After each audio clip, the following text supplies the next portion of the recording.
James is a mixed traffic engine. He can pull both freight cars and coaches.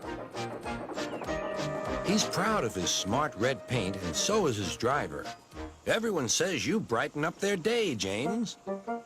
One morning, James whistled loudly at the other engines. Look at me. I am the smartest, most useful engine on the line. Rubbish, replied Thomas. We're all useful. Sir Topham Hatt says so, and he's head of the whole railway. You know what, James? Added Percy. What? Replied James. You're getting all puffed up. James huffed away. Later, he was still boasting. I'm the pride of the line. I saw you pulling freight cars, snorted Gordon. You're only a goods engine. I pull coaches, too. Not as much as I do. But Sir Topham Hatt has plans for me. James was only making this up, but Gordon believed him. What plans? Wait and see. Oh, dear, he thought. Now what'll I do?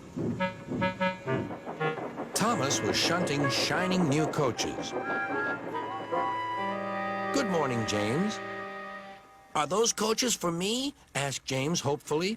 No, these are for Gordon's Express. I'll fetch your freight cars next. But James was going to play a trick on the other engines. Actually, Thomas, I'm taking the coaches. Sir Topham Hatt asked me to tell you. What about the cars? Asked Thomas. Give them to Gordon. Come on, Thomas, said his driver. Orders are orders. So when James's driver returned, James was coupled to the coaches and he puffed away.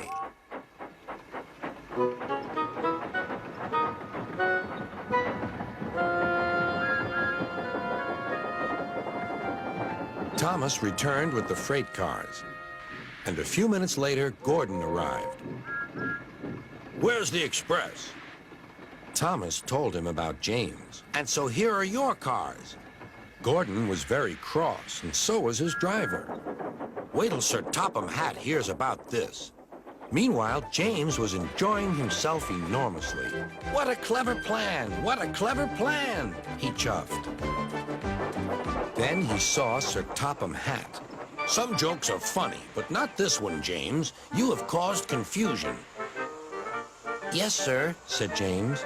You will now stay in your shed until you are wanted.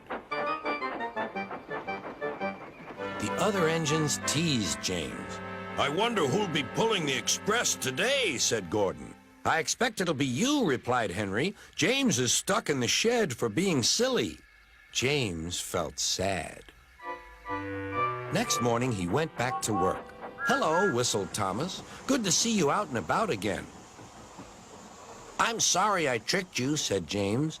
Are these my cars? Yes, replied Thomas kindly. They are pleased to have you back. James set off to the harbor with his train of freight cars. He bustled about all day, pushing and pulling them into place.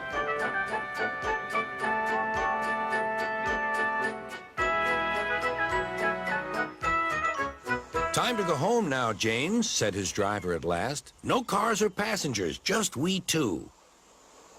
But his driver was wrong. Excuse me, called a man. I have a meeting with Sir Topham Hatt, and I mustn't be late. May I ride back with you? Of course, replied James's driver. Then he whispered to James, this gentleman is a railway inspector. James was most impressed. He steamed along the line as smoothly and quickly as he could.